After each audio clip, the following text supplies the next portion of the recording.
Hi and welcome. Today we are going to make a wonderful Swedish, very typically classical Swedish cookie that is called Dreams. It's very appropriate because once you put it in your mouth you just dream your way away from Corona or whatever it might be.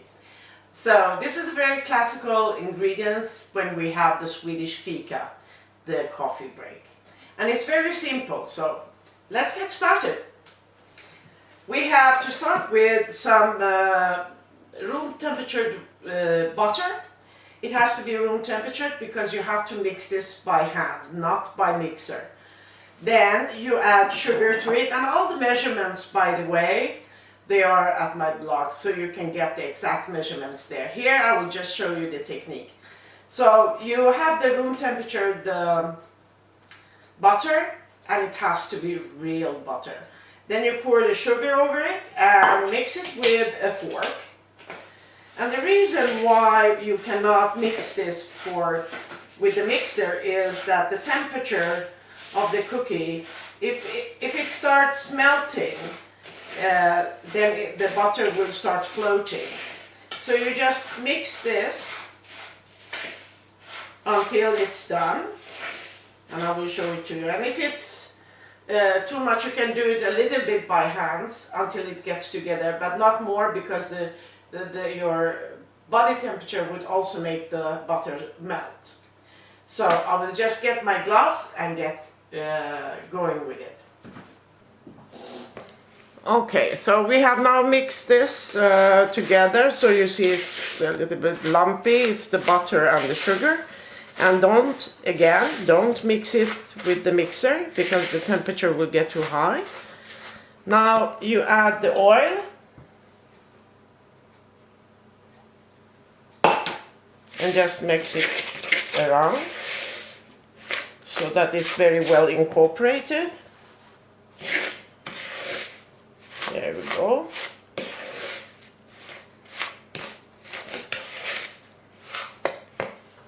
And here I have sifted flour together with hartsum, or you call it even for ammonium carbonate.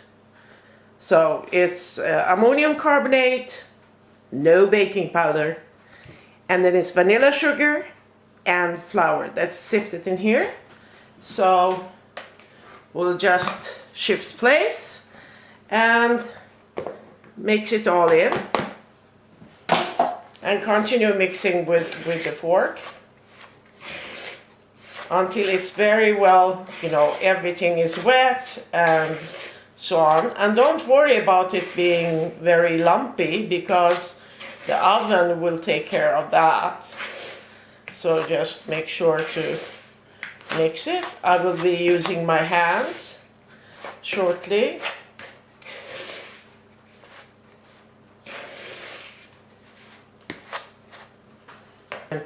Mix it together so it just comes together.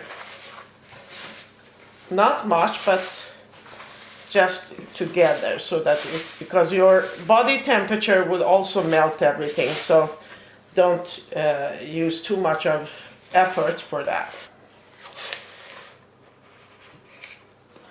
1 tablespoon, and I just put them shortly on a tray, and I will roll them later. It's just nice to have them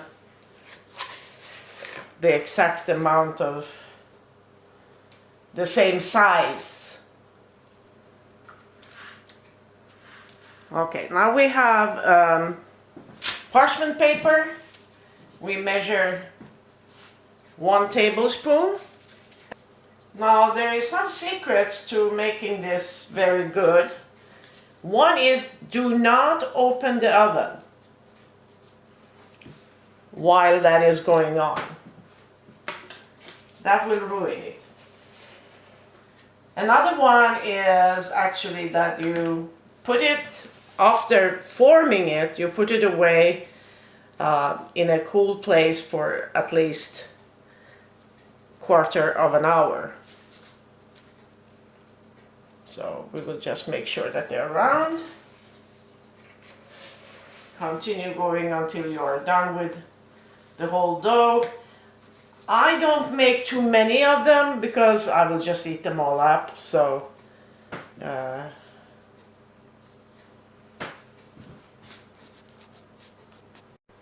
another important thing is that you cannot roll it like this. You sort of just make it a little bit round shape, very loosely. Don't make it too compact. That's important. So measure it by hand if it's making it too compact with a tablespoon.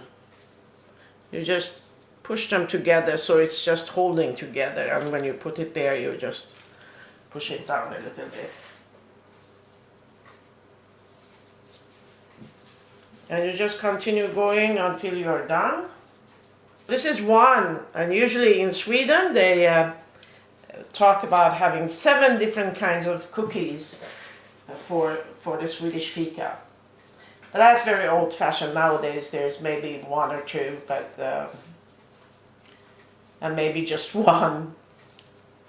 So this batch has made 24 cookies, and that's about enough for our coffee today and for a couple of days. So I'm just going to put it away in a place where it's a little bit cooler for at least 15 minutes. I'll just get back to you. We have now achieved all what we needed to do. That they have been kept in a cool place for 15 minutes or maybe longer. And also I have personalized it a little bit because I have put some orange zest that I've powdered. It was dry orange zest that I powdered and mixed it together with 4 of them. That's just to check if my Swedish husband is going to like it, because if he does, then most of the Swedes will. So, but the rest, they are classical. So it's 24 and then 4 of them are Persian style with some orange zest. So they will have to go in the oven at 302 degrees Fahrenheit and 150 degrees Celsius for 20 minutes. And if you have convection oven, then you can put it a little bit lower and a longer time.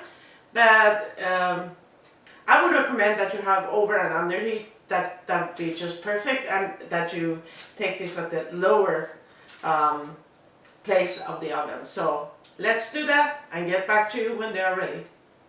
All right, they are ready to go now. These 4 are the ones that I mixed with orange zest.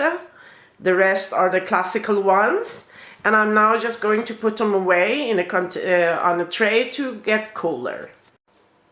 I really hope you enjoyed this recipe. If so, please do consider subscribing. And I would love to have your comments when you have made them, because they're so easy. See you again. Bye. Oh, I can't wait. I have to try one. I tried the Persian one.